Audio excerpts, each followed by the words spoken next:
How's that? Have we Okay, started? we have indeed. Marvellous. Well, welcome back after 101 days without the Pompey Politics podcast. Here we are with new technology, new things for Simon to break, and new things to go, what's that doing? That shouldn't do that. But we're back. We're back. Yes, we're back. Yeah, we slightly extended our summer break. It all went slightly chaotic at the end of the summer. I ended up playing more cricket than I expected, and then you managed to do something unspeakable to your arm. So we kind of we took probably a most indulgent 101-day break. But here we are back firing all cylinders for the autumn series, and yeah, we don't want to jinx anything, but it looks like we've got some pretty cracking episodes lined up before Christmas. It does. Yeah, it looks like we've actually organised ourselves, which is a miracle in itself. Yeah. So we'll kind of take that as a win. But yes, we've got this, which is our roundup of what's happened while we've been away. And then we've also next week we're going to be covering the full council meeting, the Portsmouth City Full Council meeting, and the week after we'll be hearing from the women's group of councillors and Portsmouth City Council. That's something that we've been trying for quite a while to kind of get organised. There've been a couple of elections in the way, so we thank them for their continued patience and perseverance in trying to get something to work with that. And then we'll be talking about an American election. There's something going on over the pond, apparently. And yeah, there's loads of stuff. It's almost like we've got a plan. What's wrong Well, with you? indeed. Yeah, no, it's you know what they say about the best laid plans. It's Mike Tyson said everybody has a plan till they get punched in the face. But hopefully that won't happen to us. So you have got the extensive list of stuff that has happened since we last broadcast, and we'll let some of them slip by, and then for a few others we'll probably have a bit of a kickabout and see where that takes us. Yeah, so I've got a bit of a list. There's several things in it. I'm going to try to go through quickly. So shout the things that we want to kind of cover in more details. But I'm going to skip all the stuff that's in America, because well, we're going to be covering America in a couple of weeks. So July the 5th, general election results. Spoiler alert: Labour won. Yeah, didn't they just? Well, more than just, but they did indeed win quite convincingly. July 16th, full council motions about the shortage of ADHD medication and SEND provision. July 21st, so I'm going to skip that one because it's an American one. 23rd, Starmer withdraws the whip for 7 Labour MPs who voted to support the SNP amendment to the King's speech that would have removed the 2-child benefit cap. Just pausing on that one very quickly, because that was one of Sure. those ones which I think it was an interesting one in terms of I think it got misrepresented, because the child benefit in itself does get paid for more than 2 children. I think it's tax credits and some other benefits that are capped at 2 children. But I guess I guess the interesting thing there is Kay's response to the first bit of open rebellion. Um, Kind of laid down a marker pretty early, perhaps that that Up with this, we shall not put. yeah, exactly that. So we'll carry on down the list and see whether there's other flashes of Sir Kay doing a bit of muscle flexing, but perhaps an early indication. Yeah. 29th, Rachel Reeves announces the discovery of the £22 billion black hole, and limiting winter fuel allowance to pensioners on pension credit. Should we cover that one now? Because Go on then. that's Oh, probably go on.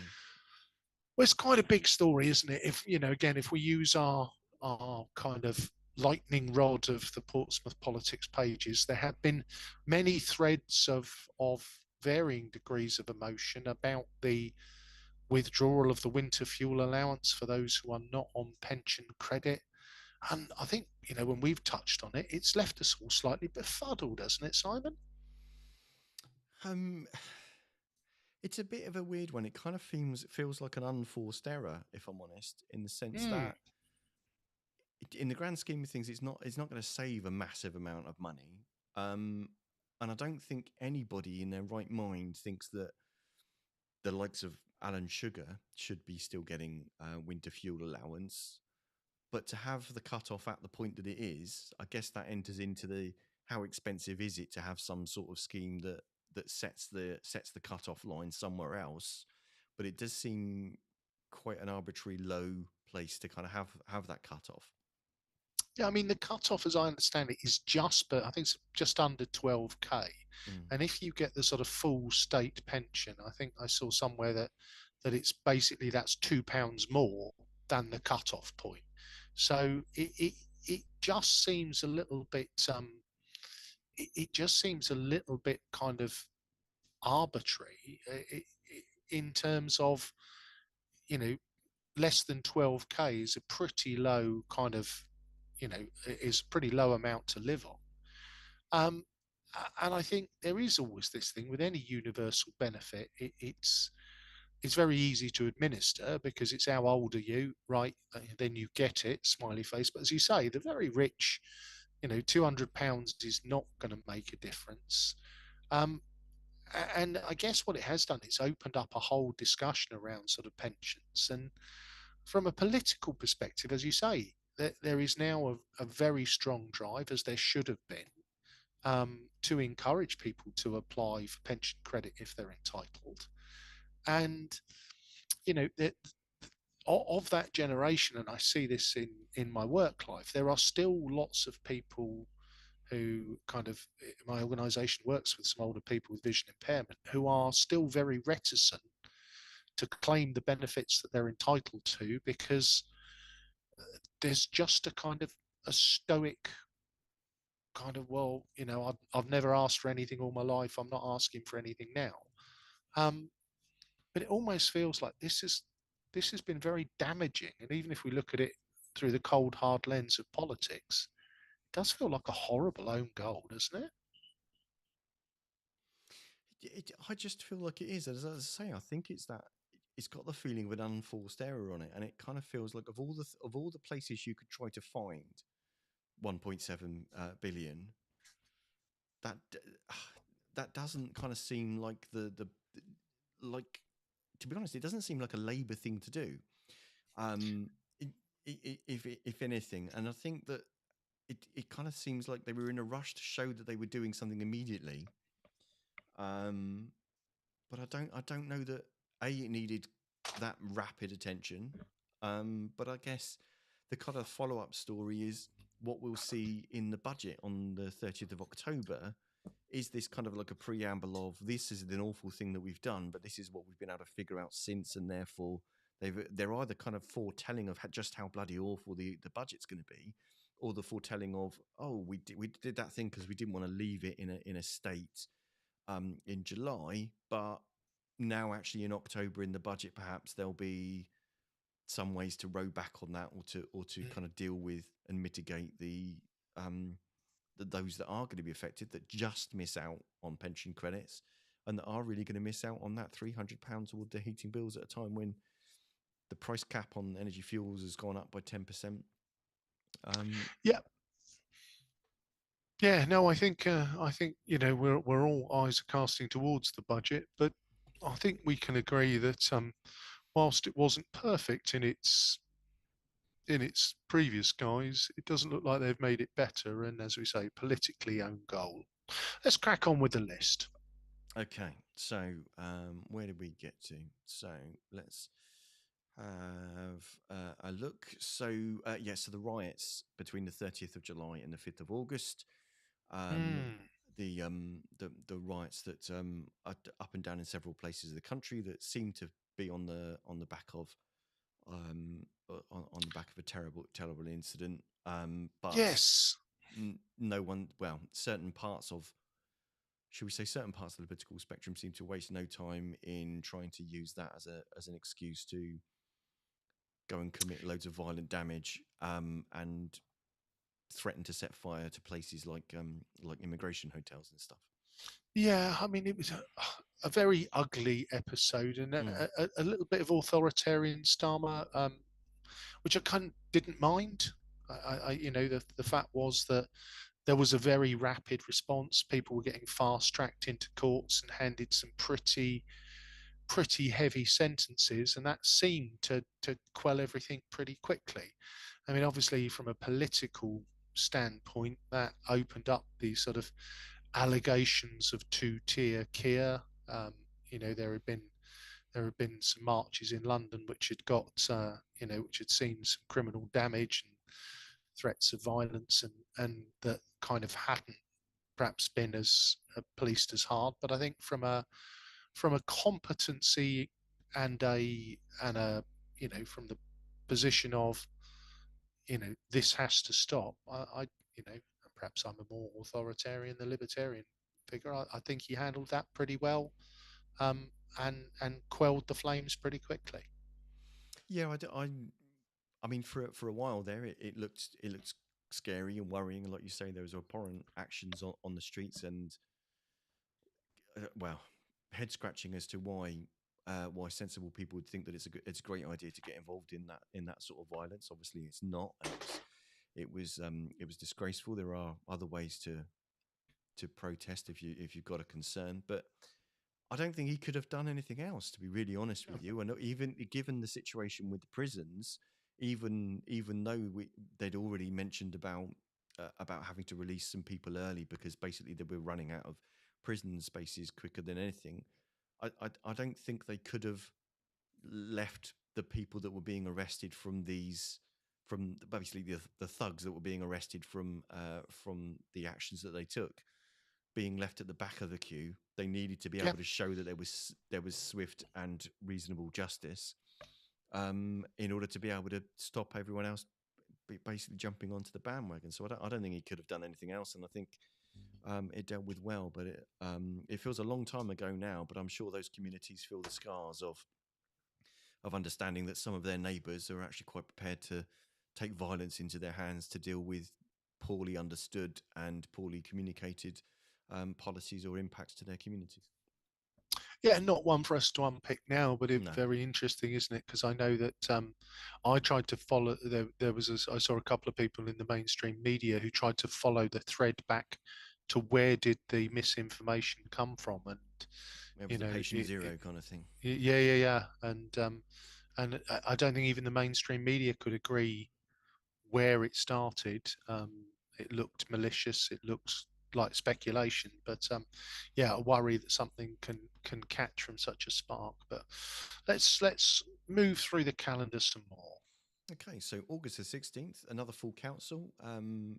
Grand part of the conversation that took place there was a bit of a debate, although it wasn't actually a motion to be discussed, was about the pros and cons of electing in thirds or in all ups in Portsmouth.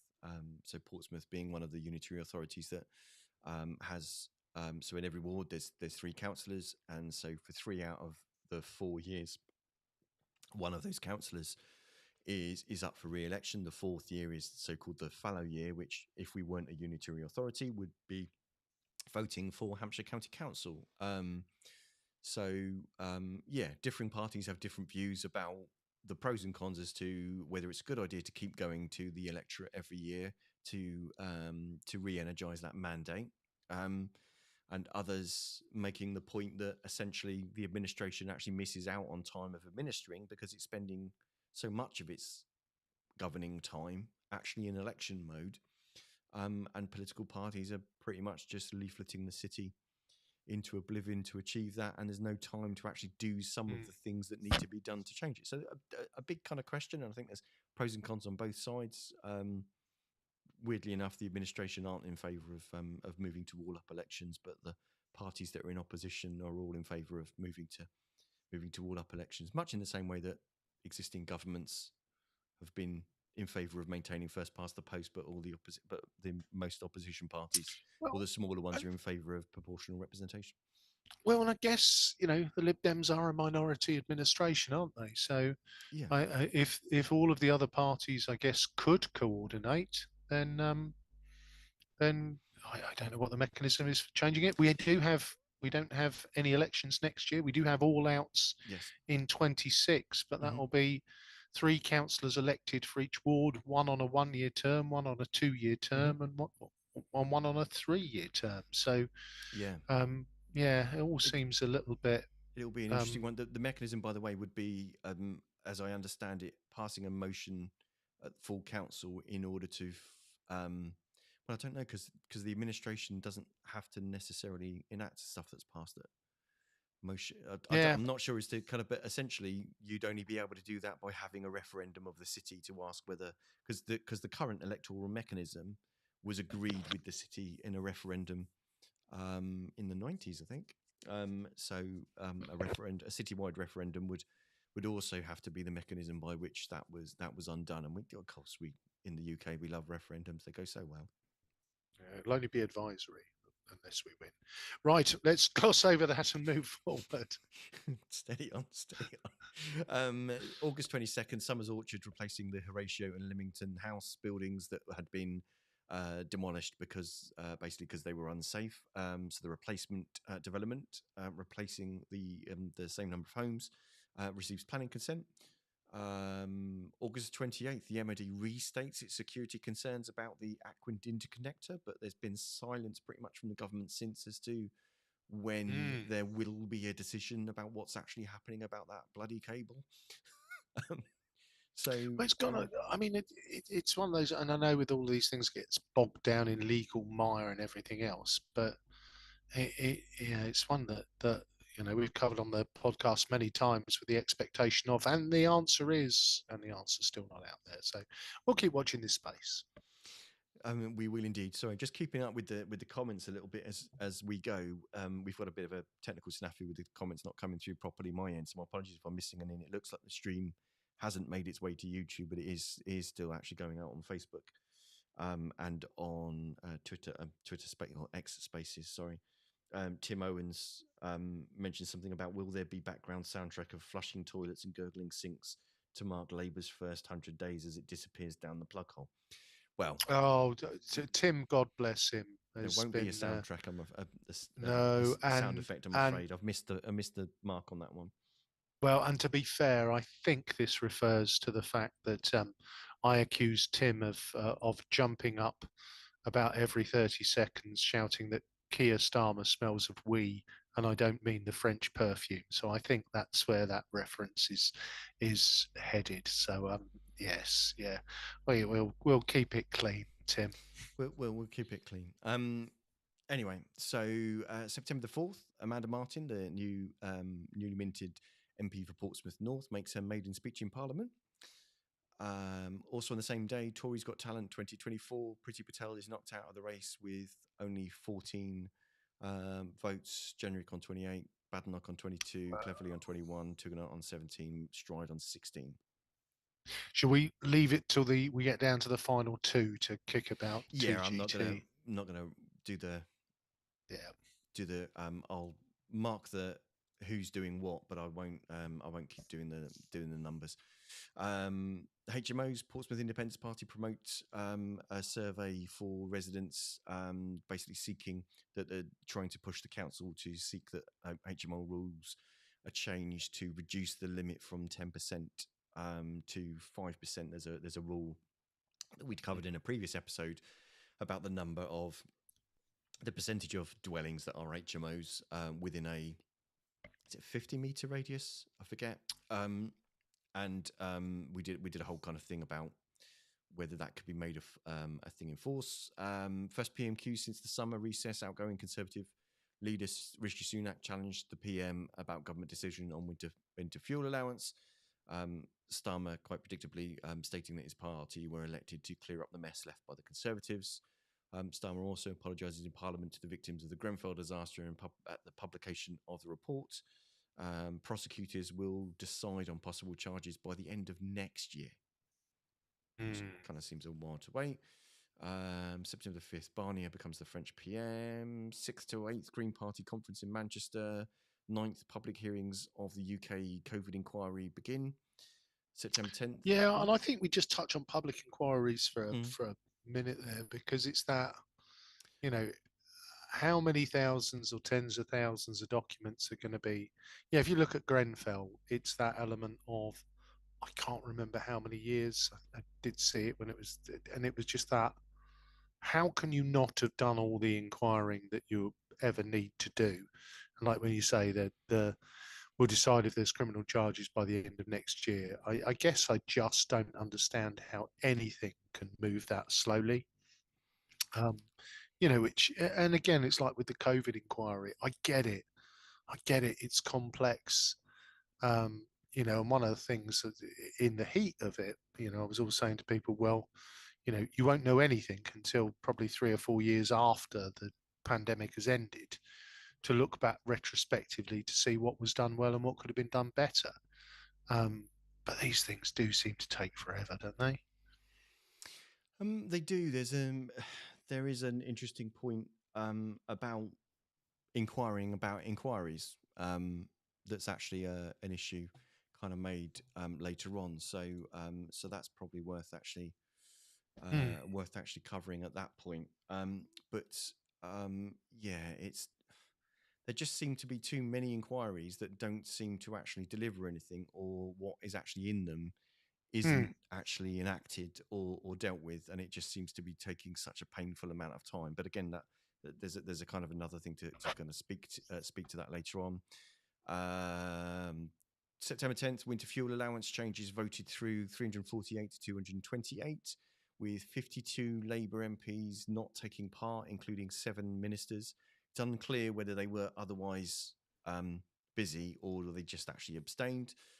Mel Stride is eliminated from round 2 of the Tory leadership contest. Nurses and teachers get inflation-busting pay rise. Doctors and dentists get 6%. Nurses and other NHS staff and teachers get 5.5%. September. Just a quick pause there, because okay. obviously it's a 22 billion black hole. 11 billion of that is the pay rises that Labour awarded. So, and again, it was interesting this morning. There was one of their folk on the politics show saying, "And we've ended the strikes, we've ended the industrial tension." Well, if you roll over and give the unions exactly what they want, then that does tend to end the industrial action. It does somewhat burden the treasury going forward. So I do find it a little bit disingenuous that the 22 billion is a bit half and half in terms of the amount of money that is in it. But yeah, but weren't those the amounts that the recommendations from the pay review bodies actually suggested that they actually go ahead definitely, with? So, yeah, definitely, so definitely. In the same way that there were similar recommendations before when the that lark that was the austerity years were in play, and the government had to say, "I'm sorry, we haven't got the money to pay for that." But no, but I guess that's certainly an argument you can continue to do for so long if it's been going on 10 years, and it gets to, and then wonder why you're struggling to retain or recruit nurses, doctors, and teachers. Then kind of seems like they're linked in some way. I don't know.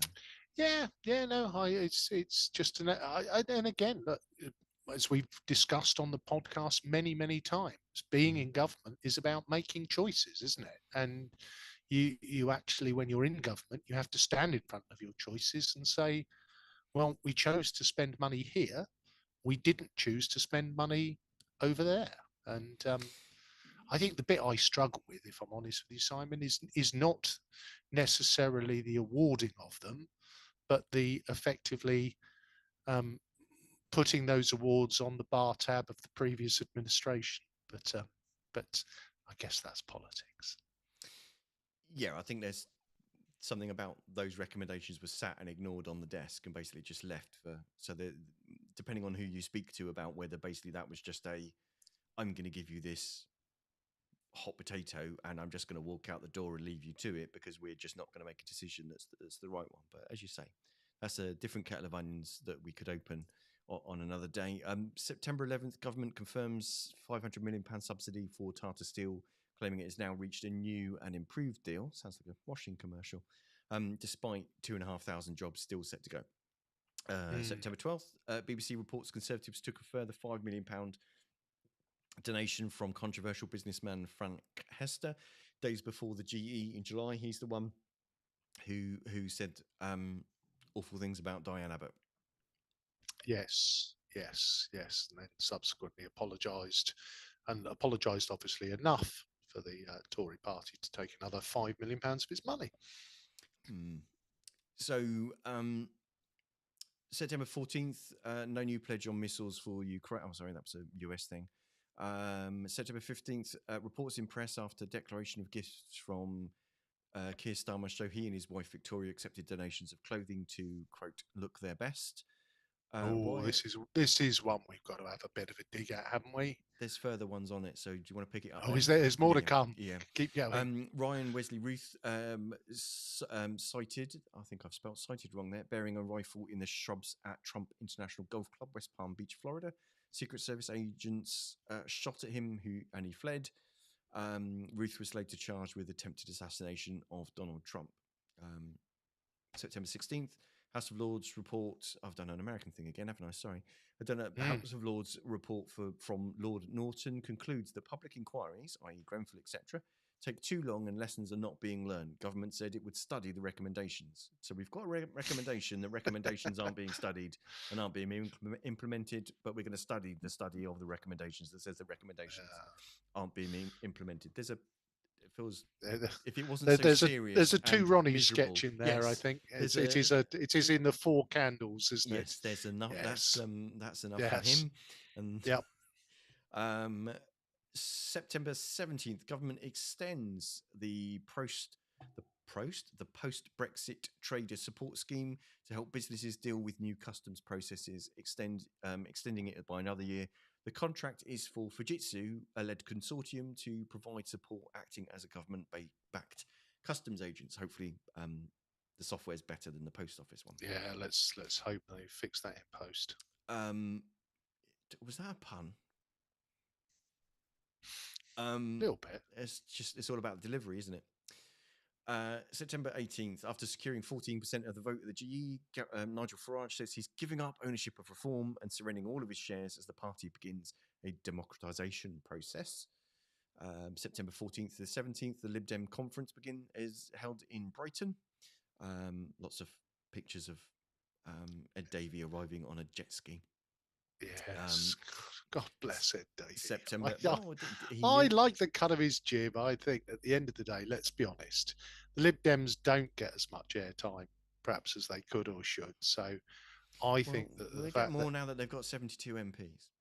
Yeah. But I think the fact that Ed Davey is prepared to do the odd stunt here and there.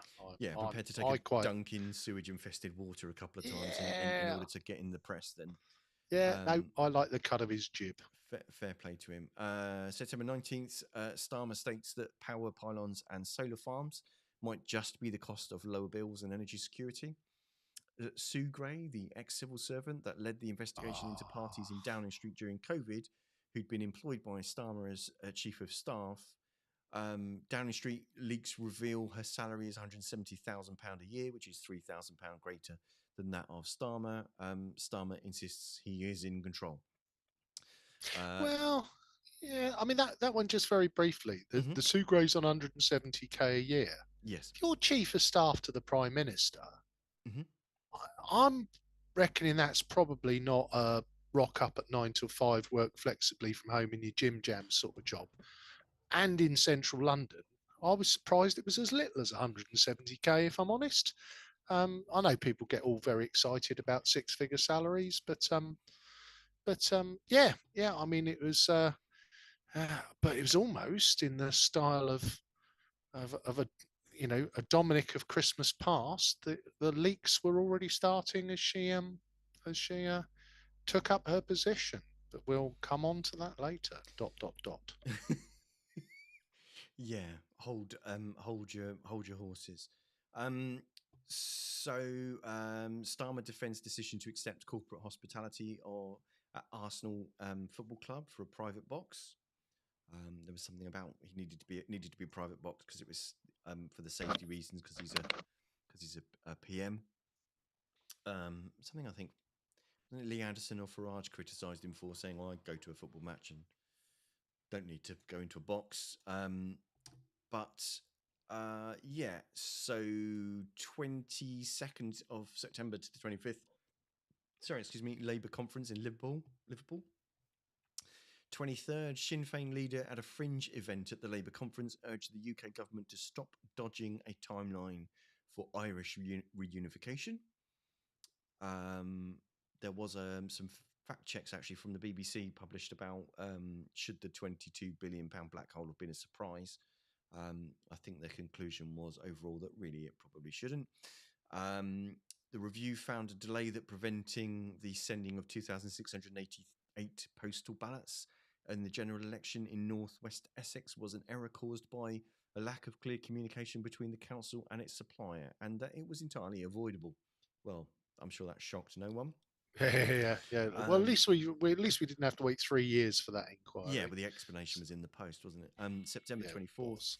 Takeaways from Keir Starmer's 54-minute conference speech, focusing on message of national review, that there will be trade-offs and that there are no easy answers. Talked about energy and prisons, but there is a light at the end of the tunnel.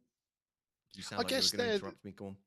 Yeah, no, I guess there was the interesting thing for me in that speech was that somebody had a word, didn't they? Because up until their conference, it was all 22 billion black hole, 14 years of Tory incompetence.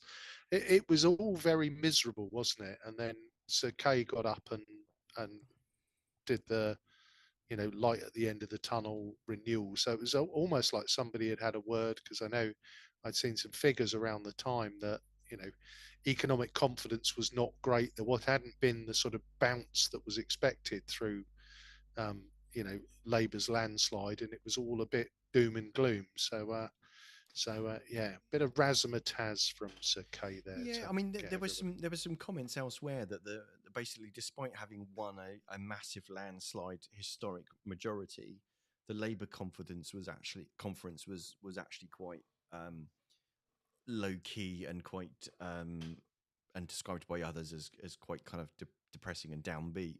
Whereas the Conservative conference, considering the complete and utter drubbing that they received, seemed to be really, really upbeat, which kind of didn't seem to. It just kind of seemed like there was a bit of a reality check kind of missing somewhere. Of do you guys kind of have you not kind of realised that you've just lost like 2/3 of your MPs? So it did seem kind of like a weird one. Obviously, the Lib Dem and the Green conferences were as you would expect, but it did seem an interesting. It's definitely a chalk and cheese between obviously the wave of the euphoria of positivity and hope that that Tony Blair rode into power in 1997. Entirely different economic situation as well, I guess. But it's very, very, very, very interesting to kind of comment on that. It's certainly not an easy start. And that's also something that Starmer comments on himself later on, which seems like a bit of a, did you not realise it was going to be this hard? But there we go. Yeah, and I guess there's a part in that, isn't there, Simon, which is that, if we leave politics aside and we just focus on COVID and Ukraine, they're big old issues, aren't they? That aren't going away, and the economic impact of those has been massive and severe. And there's the Middle East is edging closer to all-out war. So I guess is there an element of, you've won the prize, this is now yours to sort out, versus well, we've got absolutely battered. But it's not down to us. It's not down to us to sort it out now. It's that. Yeah, it almost does feel like the victors envy the losers in that sort of sense. Well, there's a little bit, isn't there, of there's been 14 years of well, I wouldn't do it like that. Oh, I can't believe they're doing that. Oh, how cruel, how heartless. Oh, they've made the wrong decision there. Oh, you've missed a bit. Whereas there's a little bit of, well, over to you now. away you go.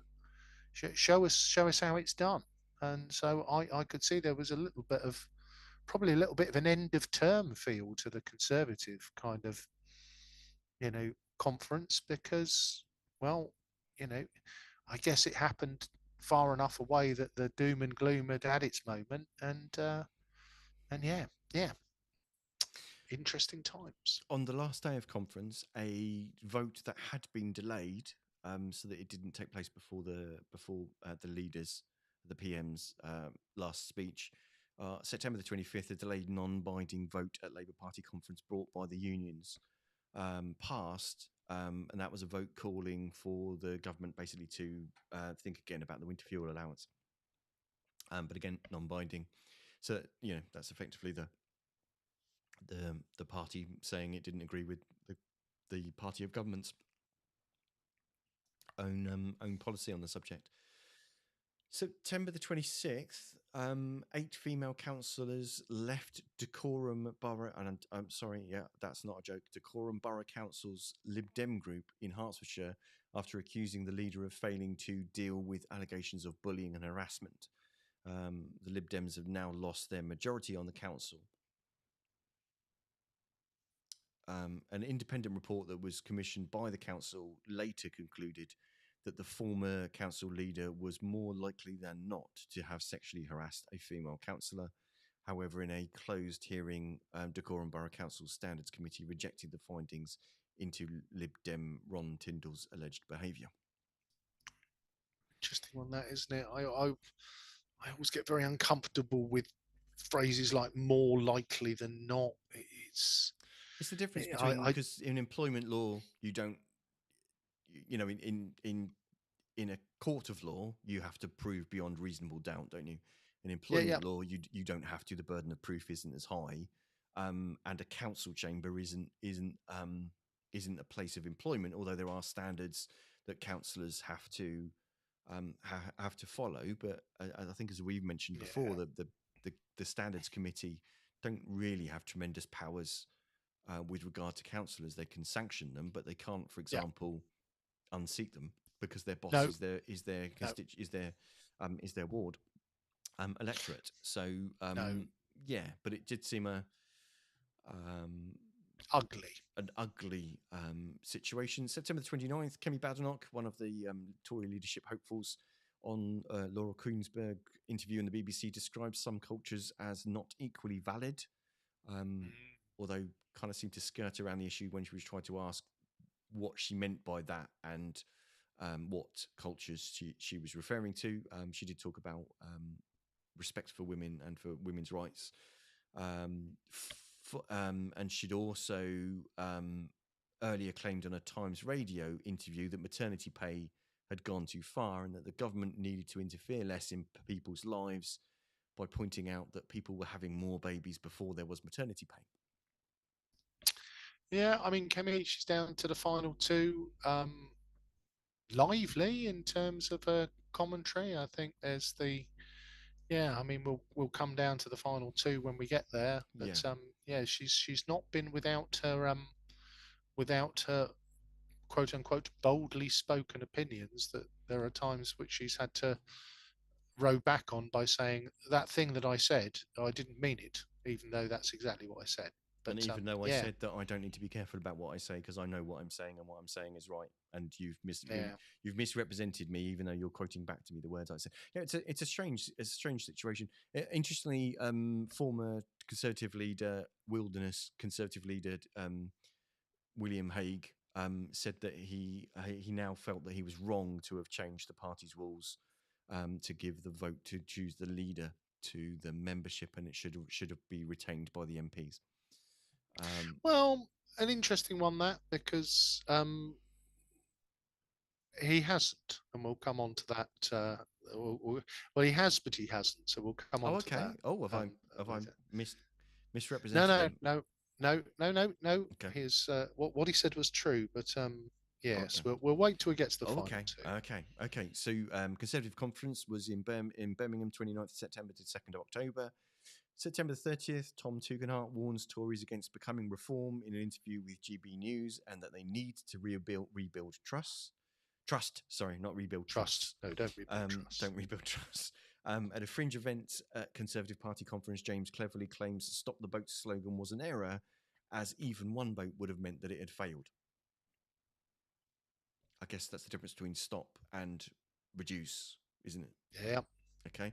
October 1st, ex-Conservative MP and ex-teacher Jonathan Gullis claims he hasn't got any interviews since losing election in July, and his views as a Tory means schools won't employ him. I'm glad that he managed to do it without talking and saying anything about cancel culture. Robert Jenrick facing criticism after claiming in a leadership contest video that UK Special Forces are killing terrorists rather than holding them because human rights laws will force them to be released at a later date. James Cleverly and Tom Tugendhat, both ex-service personnel, among those who criticised this claim. October 2nd, the Tory leadership hopefuls make their pitches to the Tory faithful at the Conservative conference with about 20-minute speeches each. EU may miss a deadline for new border security checks. The entry and exit system is essentially supposed to gain face scans, fingerprints, biometric data from those from outside the EU entering the EU. It's meant to go live on the 10th of November, but it may not be ready.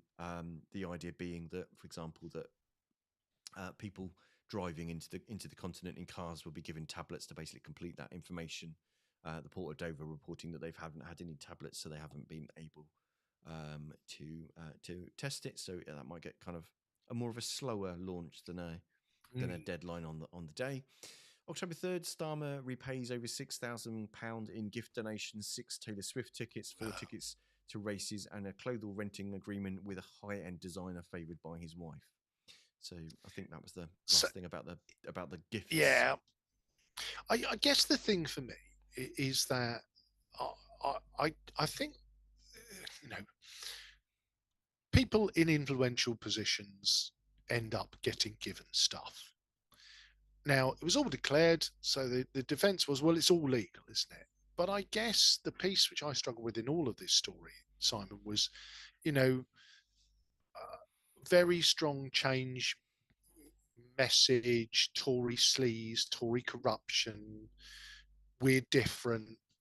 We're, all of that's going to be behind us from day one. Lots of those statements made. And is there something ugly about a multi-millionaire taking £100,000 worth of freebies? Is there something hypocritical about Angela Rayner tweeting in 2021 about accepting a holiday from a donor? They're not doing that out of the goodness of their heart, are they? All in New Year in New York, don't mind if I do, I'll stay at a donor's flat. I just think the whole thing, if they hadn't been so pious about how they were going to be different, I don't think I'd care. I think without kind of getting into the details of it and opening it up into a massive thing, I think there are some differences between what's being reported as there being adverse reactions to what have been declared donations or gifts that have been made to members of the Labour government. Actually, but most of them actually happened. I think a lot of them happened before they actually came to power. Definitely, they did. Yeah. So there's a difference there, and also we know about them because they were declared. I think without sounding like going into a whataboutery exercise, the previous examples from the previous administration were issues that weren't declared and that were that were basically had to be dragged screaming and kicking into the light. But I think fundamentally, aside from that point and your point about either this is an okay thing and it's right, and the fact that it's declared means that it's out in the open and therefore sunlight's the best disinfectant, yada yada yada, and therefore it's not an issue, or it is an issue, and in which case we need to stop it. But then we need to have a conversation about the taxpayer funding the redecoration of the Downing Street flat and about funding clothing for the Prime Minister and the Prime Minister's spouse. Well, which Do is a do we conversation though? perhaps worth having. But if we're expecting either of them to attend official engagements on behalf of the country, you wouldn't, in a normal in most kind of jobs, be expecting to pay for very, very expensive clothing out of your own pocket in those sorts of situations. You would be getting that on expenses. Would you in any other job? I don't think Of you jobs would. of those And sorts of caliber, yes. If you were being required, I think you would.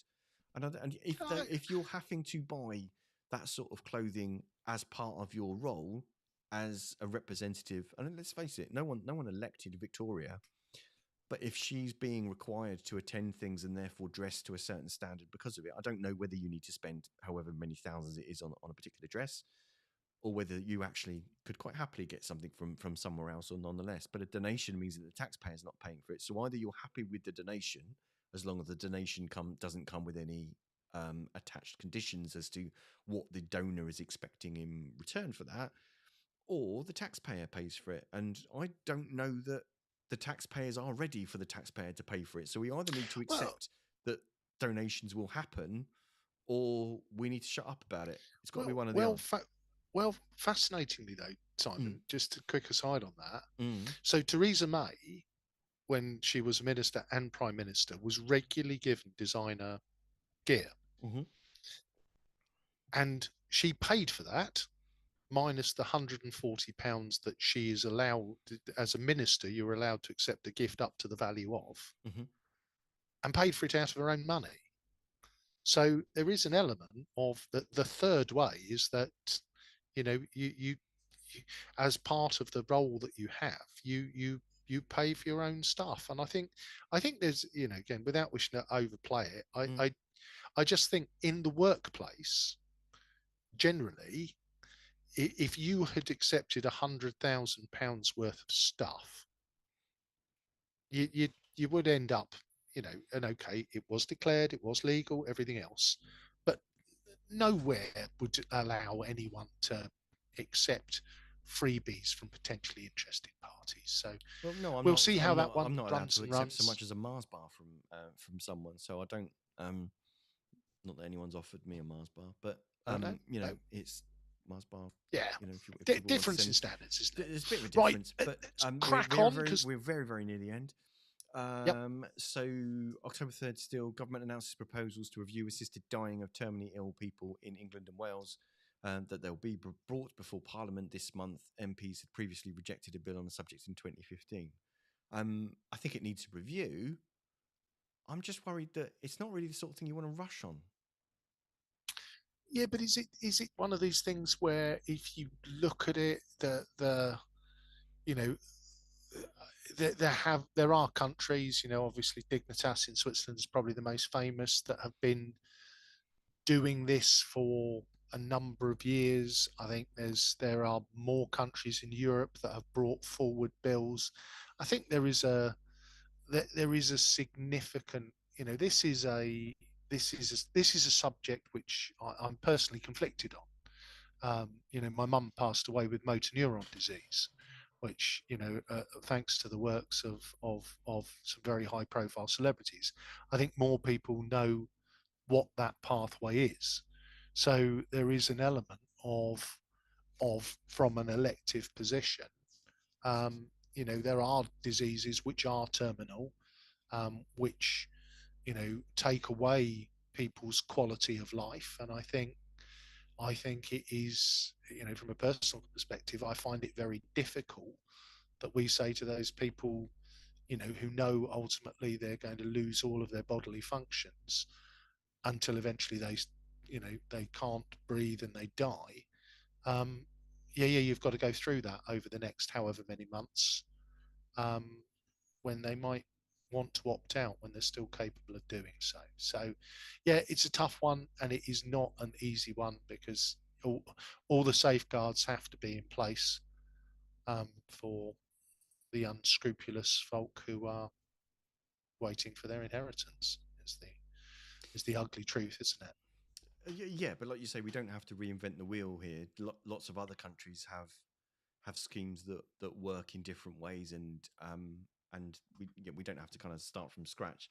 Yeah. I'm just concerned that something so sensitive and something so literally, Life and death. with life that is literally life and death, that it isn't rushed. And I think the reason for the kind of the personal promise from the PM to um oh God, I've forgotten her name. Um, BBC. Esther Ranson. Esther Ranson, thank you very much. Suddenly the comments are starting to work. Hi Tim, thank you very much. We got your comments about gifts. I'll have a look at that in a second. So I just think it requires. I think it requires review. I think it personally. I think it should be possible with lots of controls.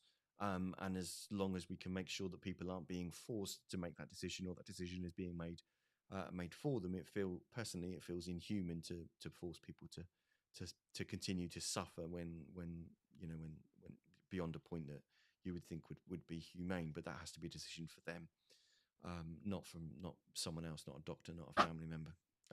But that's just my view. I just Yep. wouldn't want us to rush, and make legislation in haste, and you can regret it at your leisure. October 4th, Portsmouth City Council signs City of Sanctuary pledge. I feel Now, this is something we're going to open up at some we should point. dive into this one, but this is going to have to be a future show because there are so many Yes. spindles and avenues and trying to find truth and fiction and lots of emotion out there. We will give this full sucker in a future episode. Yeah, I think the key thing is actually understanding what it actually means.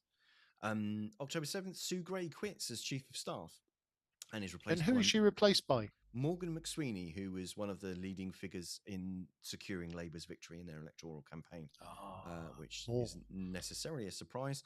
Britain agrees to release control of the Chagos Islands. The UK forcibly removed 1,000 islanders in the 1960s. And this agreement means that while retaining a 99-year lease for the military base there, the deal gives control of them to Mauritius. The deal was welcomed mostly internationally, including from the White House, but it was condemned by Tory hopefuls, despite it being reported that the process was actually started by James Cleverly in 2022. And the deal was criticised by descendants of the displaced Chagosians, opposed to the handing of the islands to Mauritius without them being consulted and basically being involved in deciding their future, which does seem a thing.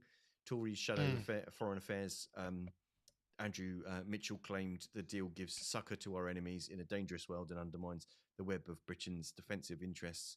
Unpredictably, the Argentine government restated its claim to the Falkland Islands. Yes, and I think I think most people won't have known where the Chagos Islands were, but I think the old 99-year lease didn't work terribly well in Hong Kong. So yeah, I think this one is.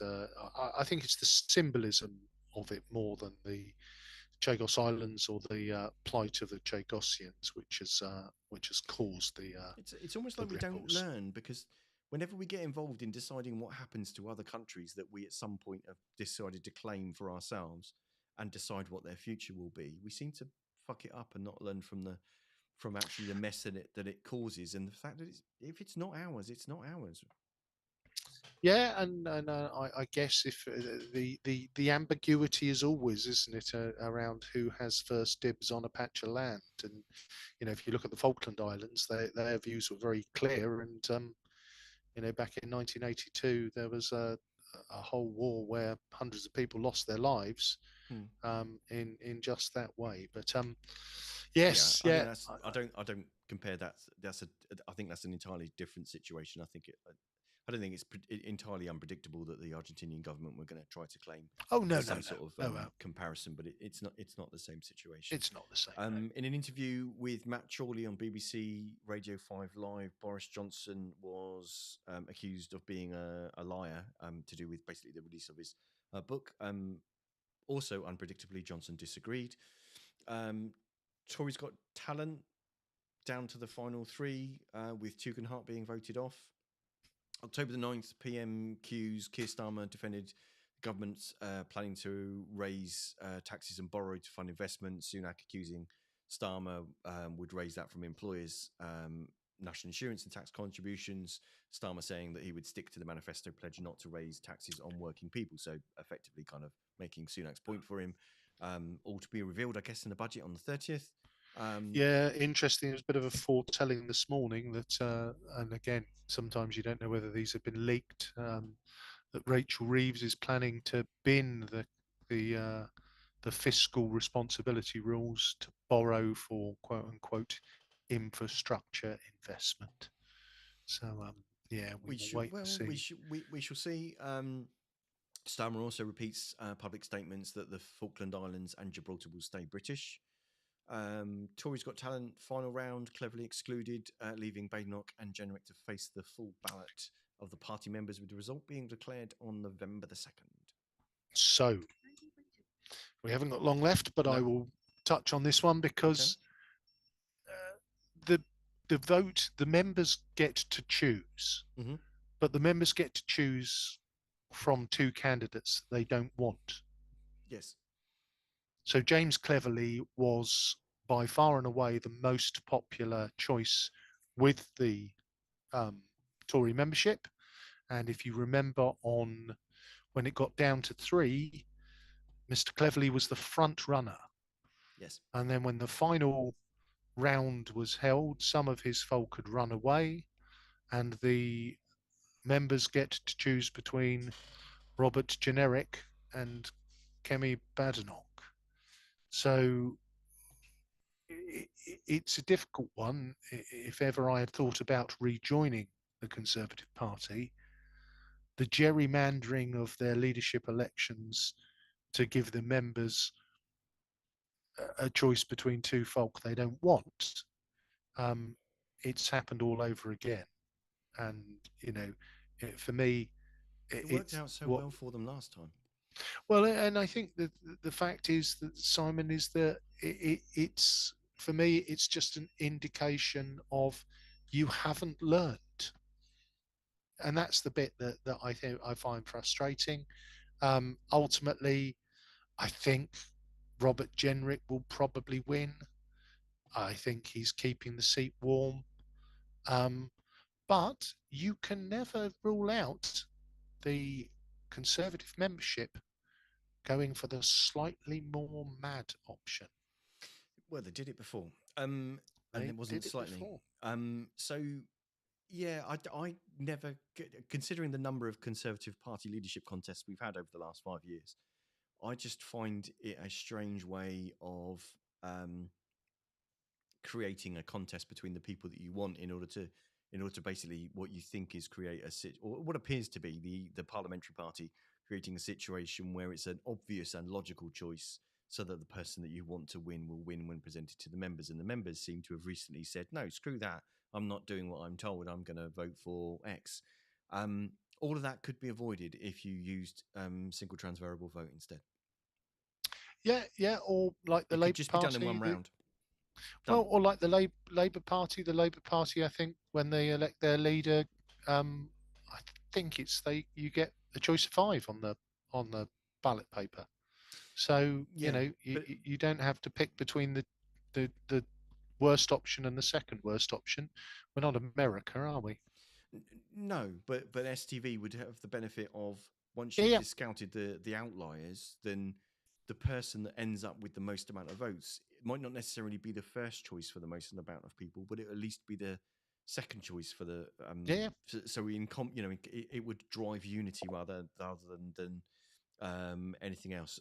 Tim saying the Tory leadership process is beyond hopeless, and apart from the ludicrous timescale, there has never been a successful application of the scheme since it was introduced. So that's a round a howling endorsement for it. But I don't think anyone should bother putting any money on whoever wins this one being the leader at the next general election, because it's unlikely, isn't it? Let's be honest. Indeed. I'll race through the last couple because we wanted to round off. Johnson's book Unleashed goes on sale October 10th, with excerpts released in the Daily Mail, including claims about things that happened during COVID, like considering invading Holland to steal vaccines, or a nice chat with Prince Harry to try to convince him not to leave the UK, and several details about things going on in Downing Street during COVID that he seemed to not remember when he was giving testimony to the COVID inquiry. Seems a bit odd, but the guy writes a book. October the 11th, Robert Jenrick says he regrets order as immigrant when he was immigration minister to paint over Disney murals in a child immigration centre, because he'd previously said it didn't want it to be too welcoming. But although he has stood by his claim that the UK armed forces are killing rather than capturing terrorists for fear of having to release them under human rights laws, I guess that kind of speaks to his thing about wanting to leave the ECHR.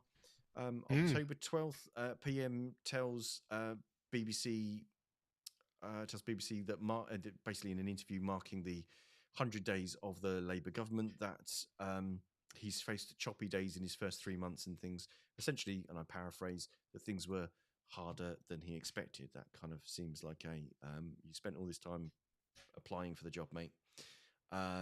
Sadly, the former Scotland's first minister, Alex Salmond, passed away at the age of 69. And Portsmouth City Council announces it has found funds to support 2,000 pensioners in the city who would now otherwise not be receiving their winter fuel allowance. And that is our list. Yeah, and I think if we just touch on that last point very briefly, again, there's part of me that's kind of, well, it's handy you found $500,000 down the back of the sofa, but I think if we end on a positive note, when we compare the state of the finances in Portsmouth to Southampton or Hampshire, we should probably be pretty pleased with where we are there. But 101 days of fun, Simon. We've probably got a couple of shows knocking about from those, but thank you for doing all of the research. I just, as always, do very little and sit here and just make noise, but hopefully you've enjoyed listening to the Pompey Politics podcast.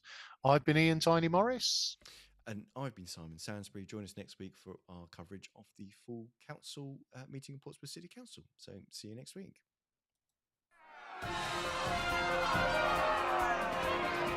Don't forget to like, follow and comment on Facebook, or comment and subscribe on YouTube. Find us on all the social media platforms: Facebook, X, YouTube, Threads, LinkedIn.